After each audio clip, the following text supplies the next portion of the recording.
আমার বাবা পুরোটা জীবন জনগণকে বিলিয়ে জনগণের পাশেই থেকেই কাটিয়েছেন। আমরা আসলে আমার বাবাকে সবসময় পাইনি। তার কাছে আসলে পদ পদবি ইচ্ছে মানুষের পাশে থাকাটাই সব সময় গুরুত্বপূর্ণ ছিল। আমরা চকরিয়ায় ভোটের মাঠে হাঁটতে হাঁটতে পেয়ে গেছি জাফর আলমের দুই সন্তান। আমার এই পাশে আছে তানিয়া আফরিন, তিনি কক্সবাজার জেলা পরিষদের প্যানেল চেয়ারম্যান, এবং আমার এই পাশে আছে তানভীর আহমদ সিদ্দিকী তুহিন, তিনি চকরিয়া উপজেলা আওয়ামী লীগের প্রচার এবং প্রকাশনা সম্পাদক। আমি তাদের সাথে কথা বলতে চাই। প্রথমেই আপনার সাথে কথা বলতে চাই তানিয়া আফরিন, আপনি তো সবার কাছে ভোট চাচ্ছেন, একেবারেই আপনি নারী টিমের এই নির্বাচনে নারী টিমেরও প্রধান মনে হয়। তা আপনার বাবা ঘোড়া প্রতীক নিয়ে উপজেলা পরিষদ চেয়ারম্যান নির্বাচন করছেন, তো আপনি যদি একটু বলতেন কিভাবে প্রচারণা চালিয়ে যাচ্ছেন?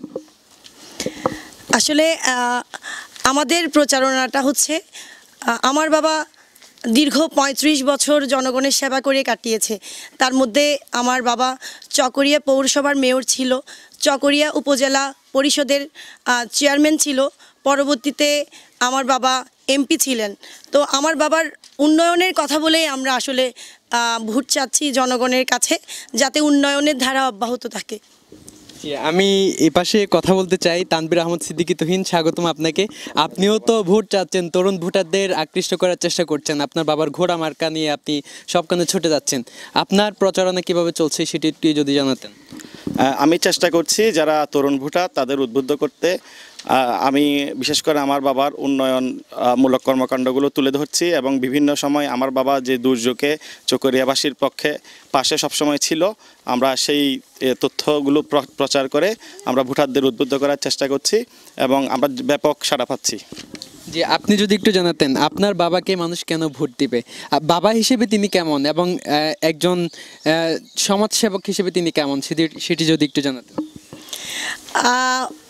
বাবা হিসেবে আসলে আমার বাবাকে যদি মার্কস দেওয়া হয় উনি হয়তো 100 পাবেন না, কারণ আমার বাবা পুরোটা জীবন জনগণকে বিলিয়ে জনগণের পাশেই থেকেই কাটিয়েছেন।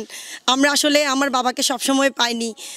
একটা পরিবারে সন্তান যেভাবে বাবাকে পায়, একসাথে খাওয়া দাওয়া করা, স্কুলে যাওয়া, কিংবা সবসময় সন্তানের পাশে থাকা, আমার বাবা সেই সময়টুকুও আমাদের দেয়নি, বরং আমাদের সময়টুকু আমার বাবা জনগণকে দিয়েছেন।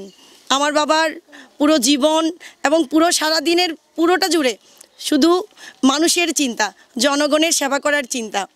তো সেক্ষেত্রে আমাদের মন খারাপ নেই, কারণ হচ্ছে যদি শুধু আমার বাবা আমাদের সময় দিতেন তাহলে হয়তো আমরাই শুধু আমার বাবার পাশে থাকতাম, এবং আমরাই শুধু আমার বাবার জন্য দোয়া করতাম। কিন্তু এখন চকরিয়ার হাজার হাজার মানুষ আমার বাবার পাশে আছে, লক্ষ লক্ষ মানুষ আমার বাবার পাশে আছে, এবং তারা আমার বাবার জন্য প্রতিনিয়ত কাজ করে যাচ্ছে এবং দোয়া করে যাচ্ছে। জি, তানভীর আহমদ সিদ্দিকী তুহিন, আপনি আপনার বাবার জন্য নিশ্চয়ই ভোট চাইবেন ঘোড়া মার্কায়, তো যদি একটু জানাতেন মানুষ কীরকম সাড়া দিচ্ছে, অবস্থান কেমন এখন?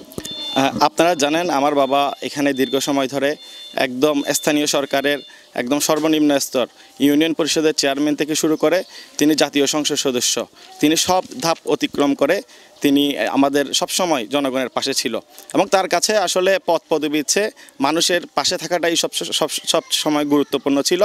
তিনি মানুষের পাশে থাকার জন্য আরও ব্যাপকভাবে তাদের পাশে থাকার জন্য, তাদের সুখ দুঃখে সারথি হওয়ার জন্য তিনি বিভিন্ন সময় বিভিন্ন ধাপে উত্তীর্ণ হয়েছেন।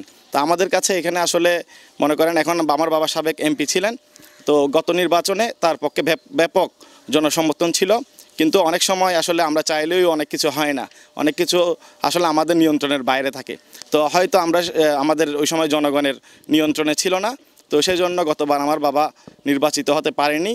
কিন্তু মানুষ এখনও মনে করে জাফর আলমই একমাত্র ব্যক্তি যিনি সবসময় আমাদের সাথে ছিল এবং থাকবে। তো সেজন্য মানুষ এখনও গতবার তাদের যে একটা একটা অপ্রাপ্তি আছে, তাদের না পাওয়ার একটা বেদনা আছে, তারা চায় এই নির্বাচনে তাকে আমার বাবা তাদের প্রিয় নেতা জাফর আলমকে উপজেলা চেয়ারম্যান হিসাবে নির্বাচিত করে তাদের যে মনে অপূর্ণ আছে, অতৃপ্তি আছে, তারা সেই জিনিসটা আসলে এইবার আমি মনে করি ব্যালট বিপ্লবের মাধ্যমে তারা তার জবাব দিবে। জি, অসংখ্য ধন্যবাদ। কথা বলছিলাম জাফর আলমের দুই সন্তানের সাথে। আমরা যেমনটি দেখছি তারাও ঘোড়ার গতি বাড়িয়ে তারাও ছুটে যাচ্ছেন সবখানে। পুরো চকরিয়া উপজেলায় মানুষের কাছে তারা ভোট প্রার্থনা করছেন। আপনারা সবাই জানেন আগামী 21 মে কক্সবাজারের চকরিয়া উপজেলা পরিষদের নির্বাচন। এই নির্বাচন অনুষ্ঠিত হবে ইভিএম এর মাধ্যমে। দর্শক, এতক্ষণ আমি আপনাদের সাথে ছিলাম আব্দুর রশিদ মানিক। এতক্ষণ আমাদের সাথে থাকার জন্য অসংখ্য ধন্যবাদ সবাইকে।